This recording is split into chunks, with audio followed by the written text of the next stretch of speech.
Hello' everyone, welcome back to my channel. মোৰ চেনেললৈ অহাৰ বাবে স্বাগতম জনালোঁ আপোনালোকক।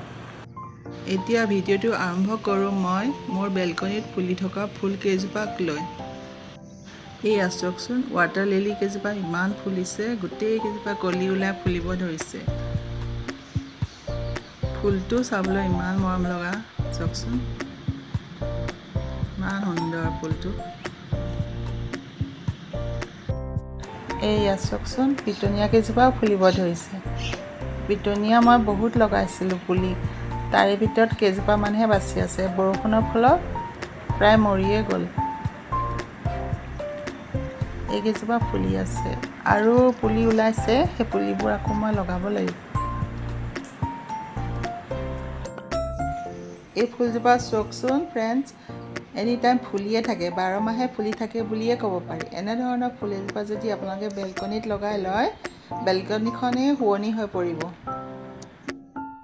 আৰু এইবাৰ আপোনালোকক মোৰ কৰ্দৈ গছজোপা দেখাওঁ। ইমান যে লাগিছে কৰ্দৈ, চাওকচোন ডাল ভৰি ভৰি লাগিছে। এই কৰ্দৈজোপা মোৰ নাৰ্চাৰীৰ পৰা অনা 6 মাহমান হৈছিলহে। প্ৰথমবাৰ খোৱালে কেইটামান, কিন্তু এইবাৰ নেক্সট টাইম হয়। বহুত লাগিছে চাওকচোন, গ্ৰাফটিং কৰা গছ হোৱাৰ বাবেহে ইমানবোৰ লাগিছে। আপোনালোকে যদি গাৰ্ডেনত ফল মূল থকা গছ লগায়, তেন্তে সদায় গ্ৰাফটিং কৰা গছহে আনিব নাৰ্চাৰীৰ পৰা। মই এতিয়া গছজোপাৰ যত্ন ল'ব লাগিব, কিয়নো ইমান ফল লাগিছে, যাতে গুটিবিলাক সৰি পৰি নাযায়। সেইবাবে এনেধৰণৰ পানীবিলাক কলৰ বাকলি, চব্জি বাকলি পানীবোৰেদি মই গুৰিটোত দি দিছোঁ। এনেধৰণৰ পানীবোৰ দিলে গছজোপা হেল্ডি হৈ থাকে আৰু ফলৰ গুটিবিলাক সৰি নাযায়।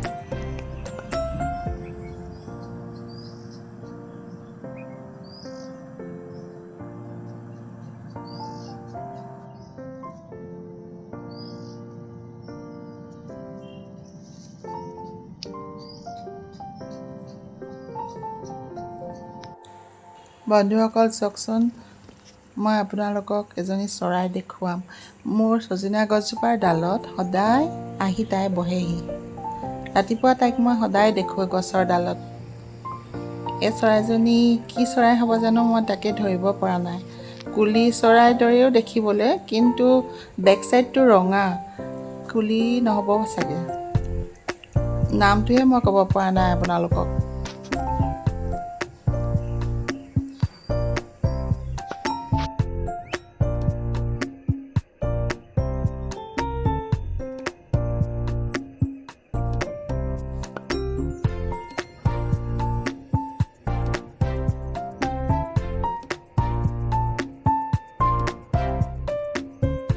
আৰু এতিয়া আপোনালোকক আন এজোপা গছ দেখুৱাম।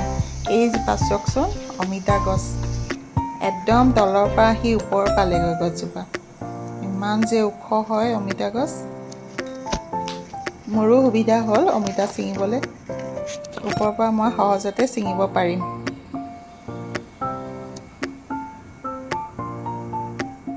গছজোপাৰ কোনো যত্ন নাই, তথাপিও ইমানবোৰ ফল লাগিছে চাওকচোন অমিতা। ডাল ভৰি ভৰি লাগিছে অমিতা।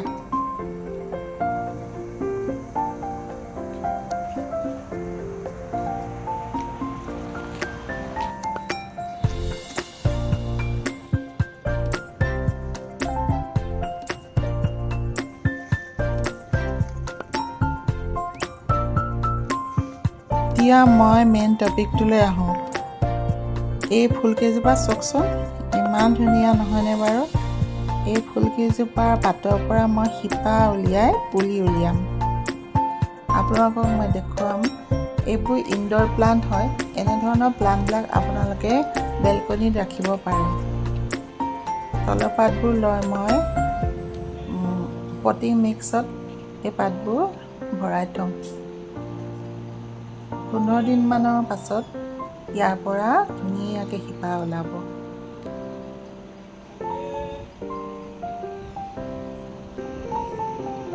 এনেদৰে পটিং মিক্স অলপ ল'ব, তাতে আপুনি পাতখিনি ভৰাই ৰাখিব।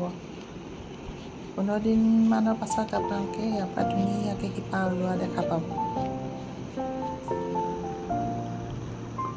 এইয়া চাওক ফ্ৰেণ্ডছ, 15 দিনমানৰ পাছত ইমান ধুনীয়াকৈ শিপা ওলালে পাতৰ পৰা।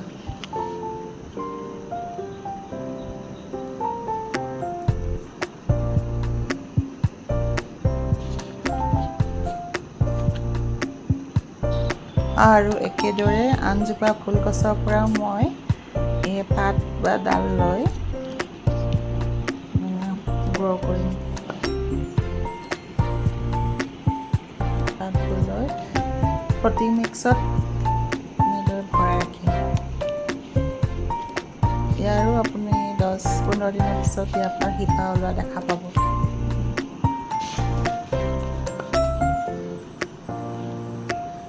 এয়া চাওক 15 দিনৰ পাছত কিমান ধুনীয়াকৈ তলৰ পৰা শিপা ওলাল।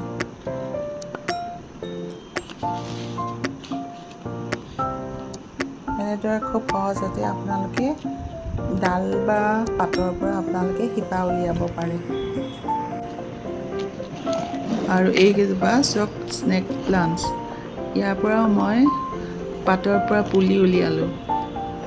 এই পাতবোৰ এনেদৰে মাটিত গুজি ৰাখি থৈছিলোঁ, তাৰ পৰা এই পুলি ওলালে, এইবোৰ শিপা ওলাইছে চাওক।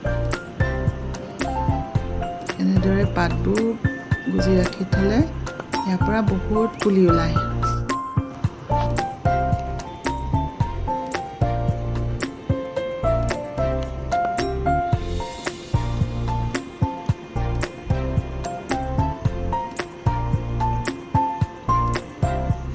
এয়া দেখিলেনে বন্ধুসকল, এজোপা গছৰ পাতৰ পৰা কিমান যে পুলি উলিয়াব পাৰি।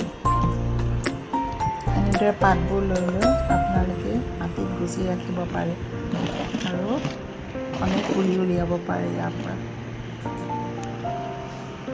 ভিডিঅ'টোৰ শেষত মোৰ ভিডিঅ' চাই কেনে পালে কমেণ্ট কৰিব।